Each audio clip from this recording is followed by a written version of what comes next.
어느 음식점에서 이제 영업을 시작하려고 문을 막 열었습니다. 그런데 그 남루한 차림에 아빠와 딸이 들어왔습니다. 근데 그 아빠는 앞을 못 보는 분이었고 또 딸도 이렇게 잘 챙겨주지 못해서 행색이 그렇게 좋지 못했습니다. 주인이 기분이 언짢았습니다.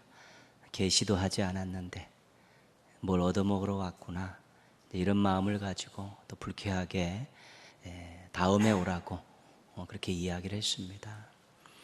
그랬더니 그 딸이 오늘 우리 아빠 생일인데요, 빨리 먹고 갈게요, 그러면서 식탁에 자리를 잡았습니다. 돈을 내고 먹는다는 그 말에 좀 마음이 누그러졌지만 그래도 여전히 시작부터 이렇게 행색이 초라한 손님을 맞이한 것에 대해서 별로 기분이 좋지 않았습니다. 그래서 원하는 대로 국밥 두 그릇을 갖다 주고 멀리서 앉아서 그 부녀를 지켜보고 있었습니다. 근데 딸아이가 아빠에게 아빠 제가 소금으로 간을 맞춰 드릴게요, 그러면서 소금을 아빠 국밥에다가 이렇게 치면서 자기 그릇에 있는 고기를 건져 가지고 아빠 그릇에 옮기는 것입니다. 그리고 나서 아이는 아빠 이제 됐어요, 어서 드세요, 빨리 먹고 가야겠어요, 주인 아저씨가 바쁘신가 봐요, 제가 김치도 얹어 드릴 테니까 맛있게 드세요, 이제 그러는 것입니다. 옆에서 그것을 바라보던 주인이 자기가 조금 전 행동했던 것이 너무 부끄러워서 얼굴을 들지 못하고 고개를 푹 숙이고 있었다는 것이죠. 이 이야기를 마치면서 교훈을 한마디 전하고 있습니다. 세상을 살면서 보이는 것만으로 판단하는 것이 가장 어리석은 행동입니다. 보이는 것만으로 판단하는 것이 가장 어리석은 행동이다, 이제 그런 교훈을 말미에 이제 적어 놓았습니다. 우리들이 사람들을 판단하는 기준이 외적이고 물질적이고 세상적일 때 실수를 많이 하게 됩니다. 외적으로 보이는 것, 또 물질을 기준으로 사람을 판단하고 또 세상적인 가치관을 가지고 사람들을 판단할 때 실수할 때가 많다는 것이죠. 그런데 우리 하나님께서는 실수하지 않으시는 분입니다. 왜냐하면 하나님께서는 우리와 판단하시는 근거와 기준이 다르기 때문에 그렇습니다. 하나님께서 사무엘을 이새의 집으로 보내십니다. 이새의 아들들에게 가라. 그 이새의 아들 가운데 왕이 될 자가 있다. 그를 찾아서 기름을 부으라. 사무엘을 이새의 집에 보냅니다. 사무엘이 도착해서 이새에게 아들들을 한 명씩 불러오라고, 면접을 이제 보겠다고 그렇게 이제 시작을 했습니다. 큰 아들을 보자마자 사무엘의 마음속에 왕감이다, 그런 마음이 들어서 기름을 부으려고 했습니다. 그때 하나님께서 사무엘을 제지하시면서 지침을 한 가지 주셨습니다. 그 지침이 뭐냐면 그의 용모와 키를 보지 마라. 사람은 외모를 보거니와 나 여호와는 중심을 보느니라, 그렇게 말씀하셨죠. 사무엘이 그 외모를 보지 않고 중심을 본 그 하나님의 뜻을 받들어서 쭉 면접을 보는데 집에도 도착하지 않은 들녘에서 양을 치고 있던 그 다윗이 결국은 기름 부음을 받게 되었다는 것입니다. 하나님만 찬양했던 다윗, 하나님만 의지했던 다윗, 하나님만 사랑했던 다윗, 그 다윗의 중심을 하나님께서 보시고 인정하신 것입니다. 나를 그 정도로 사랑하고 나를 그 정도로 의지하면 한 나라를 맡겨도 된다고 생각하셔서 다윗에게 기름을 부으시고 그를 왕으로 세우신 것입니다.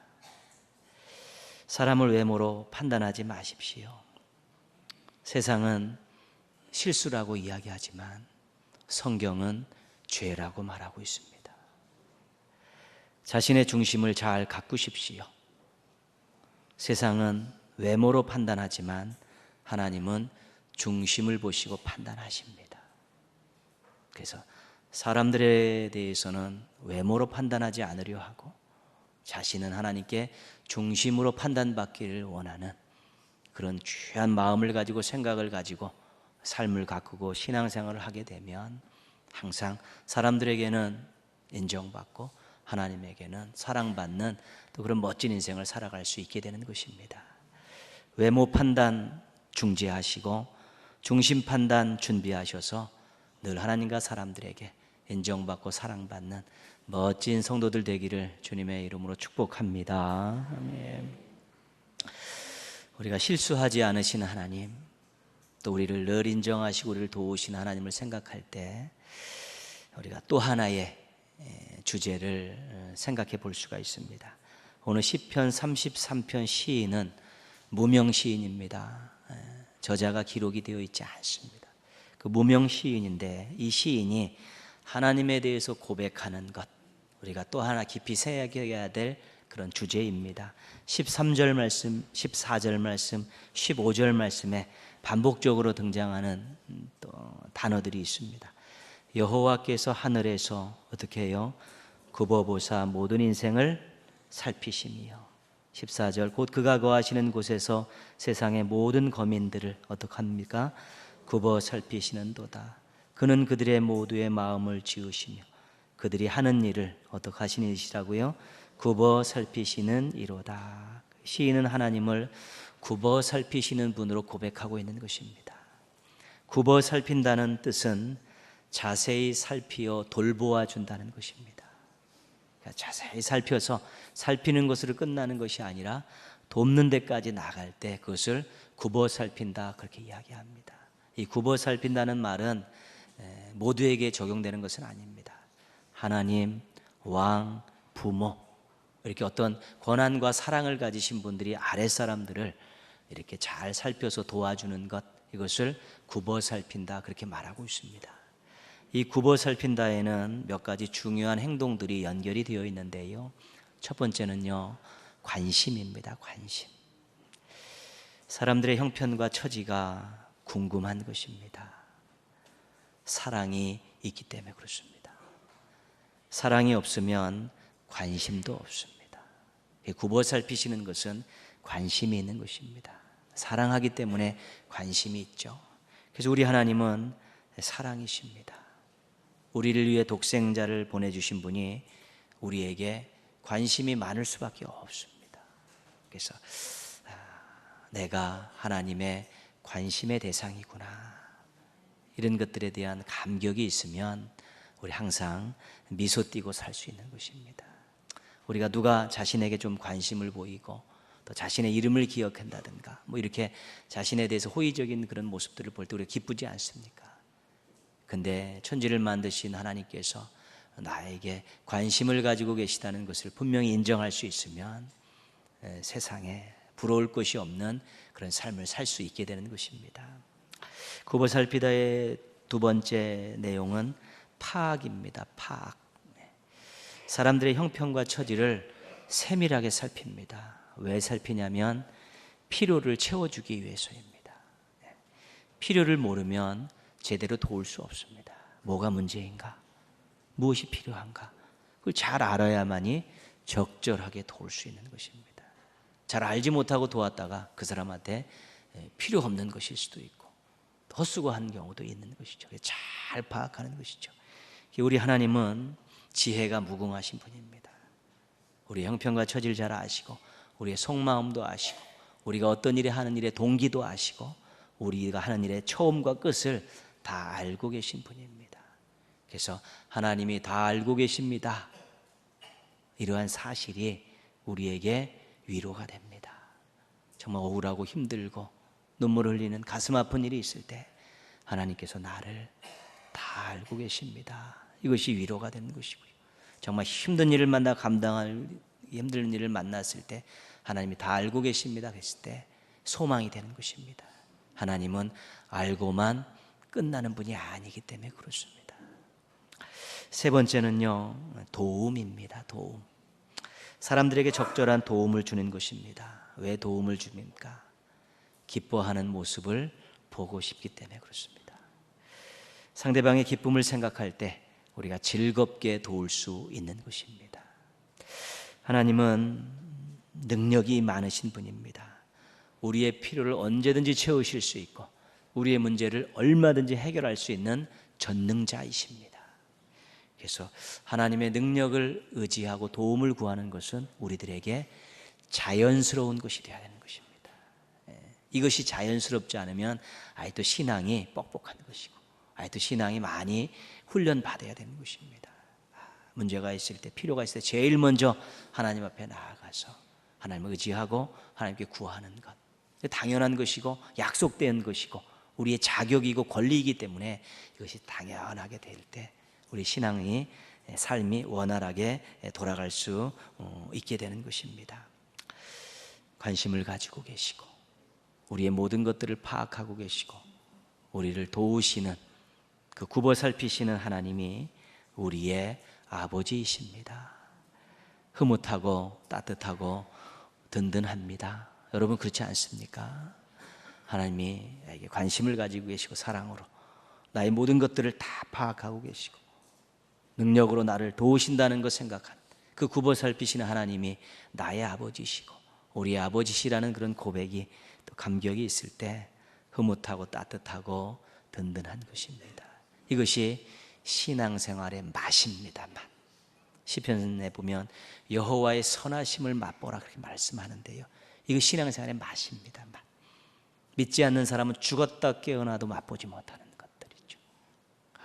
흐뭇하고 따뜻하고 든든한 이런 맛들, 우리가 항상 맛보며 살아야 되는 것입니다. 근데 한 가지 기억하셔야 되는 것이 있는데요, 하나님께서는 오늘 말씀해 보시면 모든 인생을 굽어 살피십니다. 만드셨기 때문에 굽어 살피시는데 그 모든 사람들을 다 무엇으로 관리하시고 도우시냐면 일반 은총으로 관리하시는 것입니다. 새끼 먹게 하시고 공기, 햇볕 다 동일하게 다 사용하는 것이죠. 실은 하나님의 일반 은총으로 우리가 사는 것입니다. 우리가 지금 자연스럽게 생각하는 모든 것들, 실은 한 가지만 빠져버려도 우리 인생 자체가 뒤집어지는 거 많고요, 생명을 잃는 것도 굉장히 많습니다. 근데 그 모든 것들을 하나님께서 모든 사람들에게 다 일반 은총으로 주신 것이지요. 그러면서 하나님께서 특별히 하나님께서 택한 백성들, 또 하나님 앞에 제대로 된 반응을 보인 사람들에게는 굽어 살피시는 더 한층의 깊고 맛있는 은혜를 베푸시는 것입니다. 하나님께서 특별히 굽어 살피시는 자들이 있는데요, 18절 말씀에 나와 있습니다. 같이 한번 읽겠습니다. 18절입니다. 여호와는 그를 경외하는 자, 곧 그의 인자하심을 바라는 자를 살피사. 하나님을 인정하고요, 하나님을 공경하고 하나님을 두려워하고 하나님을 의지하는 그러한 뜨끈한 신앙의 모습을 가진 사람들은 하나님께서 굽어 살피신다고 그렇게 말씀하고 계신 것입니다. 우리가 다 구원받았습니다. 하나님의 자녀가 되었습니다. 그런데 구원받고 자녀가 된 것, 하나님 나라 백성이 된 것으로 만족하고 정적으로 살면 그 신앙생활 반쪽만 하고 있는 것입니다. 이제는 우리가 하나님의 자녀가 되고 구원받았기 때문에 우리를 구원하신 우리 아버지 되신 하나님을 위해서 무언가 동적인 신앙과 삶의 모습들을 가지고 하나님 앞에 매일 나가야 되는 것입니다. 그것이 하나님을 경외하는 것이고 그것을 하나님을 의지하는 것입니다. 하나님 영광을 위해서, 하나님 기뻐하시는 일을 위해서 신앙과 삶을 돌리고요, 또 그런 삶의 문제들이 있고 신앙의 문제들이 있을 때 하나님을 의지하면서 간구하면서 늘 하나님 앞에 좋은 모습으로 쓰려고 하나님께 기쁨을 드리려는 그런 모습들로, 동적인 모습들로 움직이는 것이 있을 때 그것이 신앙이 온전해지는 것입니다. 우리가 하나님의 자녀이기도 하지만 세상의 빛과 소금이기도 한 것입니다.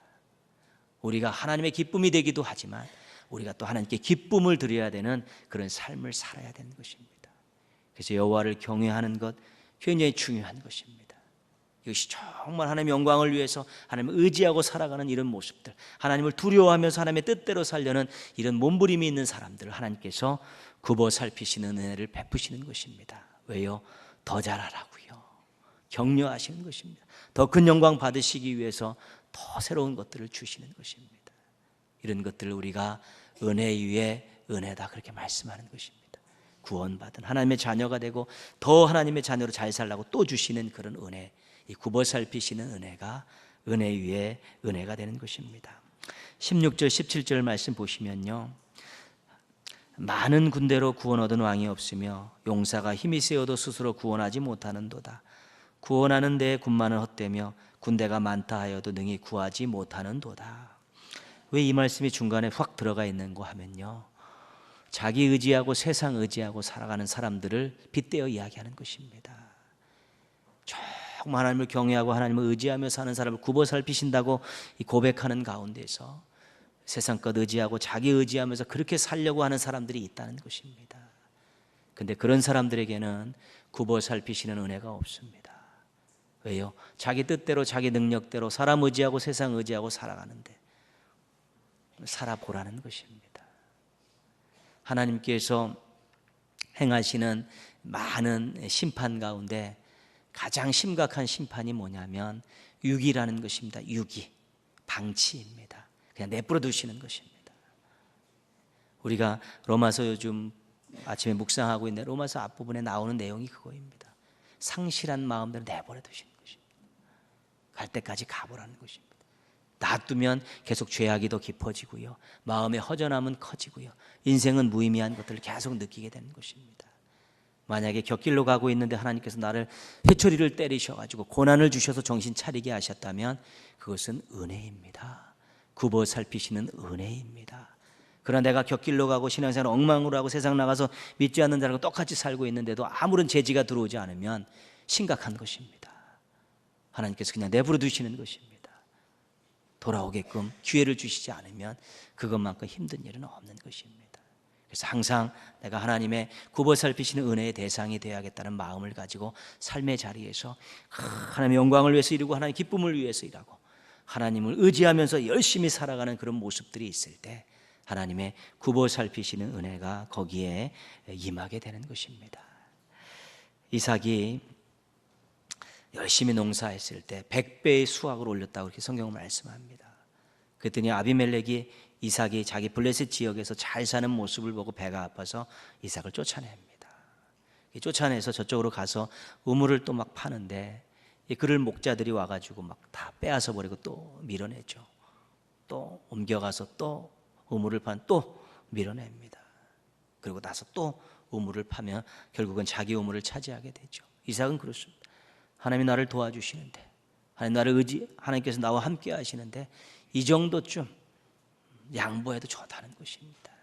이 정도 그들이 껍질거려도 괜찮다는 것입니다. 그런 모습으로 그렇게 이방인들에게 여유 있는 모습을 이렇게 대했습니다. 얼마 있지 않아서 이 아비멜렉이 찾아왔습니다. 그래서 뭐라고 얘기했냐면 우리랑 제발 평화 조약을 좀 맺어달라. 만약에 나중에 내가 죽은 후에 너희 자손들이 우리 자손들 절대로 손 못 대도록 평화 조약을 맺자. 사정을 하고 있습니다. 왜 그런가 하면 아비멜렉이 굽어 살피시는 은혜를 받은 이삭을 본 것입니다. 농사를 하는데도 핍박을 하는데도 잘 되고 여유 있고 행복하고 이런 모습들 보니까 보통 사람 아니라는 것입니다. 하나님이 너희와 함께 하심을 내가 보았다. 그러니까 제발 평화 조약을 맺자. 굽어 살피시는 은혜를 받으면 그런 놀라운 역전이 일어나게 되는 것입니다. 다니엘이 왜 사자굴에서 구원을 받았습니까? 사드락 메삭 아벳느고가 왜 풀무불에서 건짐을 받고 사도 바울이 풍랑 속에서 왜 구원을 받았습니까? 하나님만 바라보고 하나님만 의지하는 올곧은 신앙이 있었기 때문에 하나님께서 굽어 살피시는 은혜를 그들에게 베푸신 것입니다. 여러분, 삶은 그렇게 많이 변화되지 않습니다. 우리의 삶의 자리는 그렇게 크게 변하지 않습니다. 하루 세 끼 먹고요, 잠잘 시간 자고 또 일하고 만나는 사람들과 만나고 그렇습니다. 때로는 이제 닥쳐오는 어려움들이 가끔 있기도 하지만 중요한 건 뭐냐면 우리가 중요한 것입니다. 삶의 자리에서 내가 하나님을 경외하며 사느냐 안 사느냐가 중요한 것입니다. 그럼 그 안에서 무료함을 느끼지 않고 만족함을 느끼고요, 그 안에 어려움이 오더라도 넉넉히 이길 수 있는 하나님의 굽어 살피시는 은혜가 있기 때문에 동일한 시대의 동일한 환경을 살아가면서도 우리가 만족하고 풍족하고 나누며 살 수 있고요, 또 어려움이 있더라도 그것을 달딛고 일어나는 멋진 모습들을 세상에 보일 수 있게 되는 것입니다. 그래서 하나님을 경외하는 자를 굽어 살피신다는 말씀이 중요한 것입니다. 모든 것은 우리 자신에게 있는 것이지 환경에 있지 않습니다. 모든 것은 우리 자신에게 있는 것이 하나님 원망할 일은 없는 것입니다. 하나님만 경외하고 하나님만 의지하면 굽어 살피시는 은혜 때문에 환경을 넉넉히 이길 수 있고요, 삶의 문제들을 해결해 갈 수 있고요, 또 동일하고 열악한 환경 속에서도 우리가 만족하게 평안하게 찬송하며 살 수 있게 되는 것입니다. 또 하나님께서 복을 주시면 환경이 또 새롭게 열리면서 전혀 경험해보지 못한 새로운 환경 속에서 하나님 또 영광을 위한 새로운 삶들을 시작할 수 있게 되기 때문에 그렇습니다. 미국 보스턴 한 빌딩에 청소부 한 명이 관두게 되었습니다. 퇴직입니다. 그런데 그 건물에 있는 모든 일하는 그 직원들이 이 사람에게 은퇴식을 거행해 주었습니다. 당신은 퇴직하는 거 아닙니다. 은퇴식을 해야 됩니다. 왜 그런가 하면 이분이 40년 동안 이 건물 청소를 맡으신 분인데 정말 내 집처럼 깨끗하게 항상 유지했기 때문이라는 것이죠. 기자가 이분에게 물었습니다. 당신은 어떻게 40년 동안 걸레질을 할 수 있었습니까? 지겹지 않았습니까? 이분이 웃으면서 말합니다. 난 하루도 지겨운 적이 없었습니다. 저는 찬송을 부르면서 기쁨으로 일했습니다. 제가 이곳에 처음 들어올 때 하나님께서는 이 빌딩에서 일하는 사람들이 깨끗한 또 정갈한 아름다운 이곳에서 일하기를 원하셨습니다. 그래서 나를 보내신 것입니다. 나는 40년 동안 하나님의 일을 했습니다. 절대 지겹지 않았습니다. 내 손에 들려진 이 걸레는 이 빌딩을 깨끗하게 하시는 예수님의 손이셨습니다. 남들이 볼 때는 조금 하찮게 볼 수 있는 직업이라고 생각할지 모르지만 하나님의 일을 40년 동안 했다는 것입니다. 그에게 늘 하나님이 의식이 됐고 하나님이 자신을 보내줬다는 마음을 가지고 그렇게 일하니까 사람들 눈에 굽어 살피시는 은혜가 보이는 것입니다. 어떻게 즐거울 수 있는가? 우리가 훨씬 저보다 훨씬 많은 봉급을 받고 살고 있고 저들도 훨씬 더 편한 그런 삶을 살고 있는데 그보다 행복하지 않았다는 것입니다. 그의 모습을 보면서 그가 해놓은 그러한 청소 상태에서 일하면서 그를 높이면서 또 하나님의 새로운 은혜를 맛보면서 그에게 성대한 은퇴식을 해 주었다는 것이죠. 하나님을 경외하면 그 삶의 자리에서 만족할 수 있습니다. 또 하나님 주변 사람들로 하여금 높임을 받을 수 있게 해주시는 것이죠. 그것이 하나님의 굽어 살피시는 은혜라는 것입니다. 그 은혜를 맛보지 못하고 우리가 일상에서 하나님과 동행할 수 없습니다. 그 은혜가 없으면 우리가 삶을 통해서 하나님께 산제사를 드릴 수 없는 것입니다. 어떻게 우리가 은혜 없이 하루도 살 수 있겠습니까? 근데 일상에서 굽어 살피시는 은혜, 나의 삶의 자리에서 굽어 살피시는 은혜, 관심을 갖고 다 파악하시고 도우시는 그 은혜 때문에 우리가 우리의 삶의 자리에서 하나님께 영광 돌리는 멋진 인생이 되어질 수 있는 것입니다. 세상에 전쟁과 지진과 기근이 있습니다. 우리의 삶의 주변에 항상 어려움과 힘듦이 있습니다.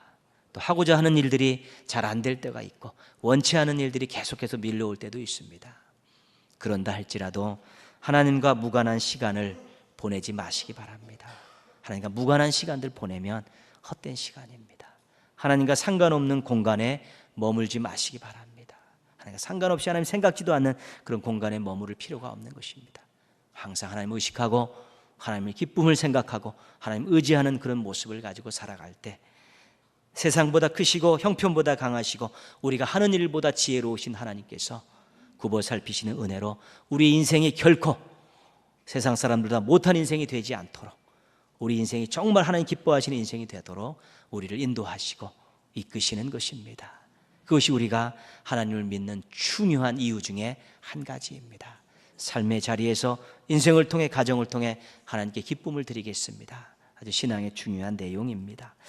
20절 말씀 한번 같이 읽겠습니다. 우리 영혼이 여호와를 바라미요 그는 우리의 도움과 방패시로다. 아멘. 하나님을 바라보는 인생, 하나님을 의지하는 인생, 도움과 방패가 되셔서 또 이 굽어 살피시는 은혜를 통해서 멋진 인생으로 만들어 주십니다. 여러분 좀 힘든 일 있으십니까? 답답한 일이 있고 사면초가 같은 일들이 있고 일이 잘 풀리지 않고 있습니다. 답답하고 시원함이 없고 입에서 불평과 원망이 나오고 그렇습니까? 그렇지만 환경 때문에 그런 반응 보이지 마십시오. 다시 하나님 의지하고 하나님 바라보고 하나님 경외하는 마음만 새롭게 세우신다면 다시 우리의 마음속에 기쁨이 넘쳐나고 우리의 환경들의 새로운 변화가 일어나고 또 하나님 기뻐하시는 아름다운 은혜가 이슬과 같이 때로는 소낙비와 같이 우리 인생과 가정에 쏟아부어 주실 줄 믿습니다. 굽어살피시는 은혜를 베푸신 하나님이 우리의 아버지십니다. 믿고 의지하셔서 지금보다도 훨씬 더 멋진 인생 사십시오. 지금보다 훨씬 더 행복한 가정을 만드시고 지금보다 훨씬 더 아름다움을 꽃피우는 삶의 자리를 또 가꾸어 가십시오. 굽어살피신 하나님 때문에 지금보다 훨씬 더 행복한 인생 살아가는 동행의 모든 가족들 되시기를 주님의 이름으로 축원합니다. 아멘. 기도하겠습니다.